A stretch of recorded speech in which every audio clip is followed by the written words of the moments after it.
تلنگانہ سے کشن ریڈی اور متنازع لیڈر بنڈی سنجے کمار کو کابینہ میں شامل کرنے کا فیصلہ۔ مرکزی کابینہ میں تلنگانہ سے تعلق رکھنے والے بی جے پی کے 2 ارکان پارلیمنٹ ممبر آف پارلیمنٹس کو شامل کرنے کا فیصلہ کیا گیا ہے۔ نریندر مودی آج اتوار کی شام 7 بجے تیسری میعاد کے لیے پرائم منسٹر کی حیثیت سے حلف لینے والے ہیں۔ ان کے دیگر کابینہ وزراء کو بھی حلف دلایا جائے گا۔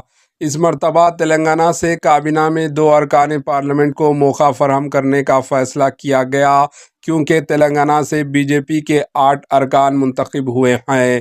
گزشتہ انتخابات میں یہ تعداد 4 تھی، جو دگنی ہو گئی ہے۔ گزشتہ کابینہ میں تلنگانہ کو صرف 1 نمائندگی دی گئی تھی۔ کشن ریڈی کو کابینہ وزیر بنایا گیا تھا۔ اس مرتبہ کشن ریڈی کے علاوہ کریم نگر کے متنازع رکن پارلیمنٹ بنڈی سنجے کمار کو بھی کابینہ میں شامل کیا جا رہا ہے۔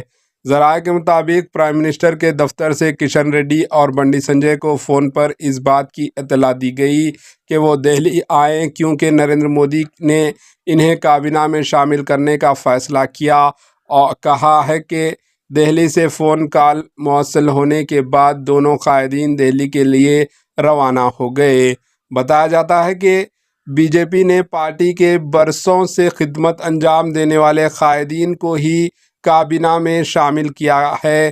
دیگر جماعتوں سے بی جے پی میں شامل ہو کر کامیابی حاصل کرنے والوں کو نظر انداز کر دیا، جن میں ایٹالہ راجندر، ڈی کے ارونا اور کونڈا وشویشور ریڈی شامل ہیں، جو کابینہ میں شمولیت کی امید لگائے بیٹھے تھے۔ Bureau report, AHN news.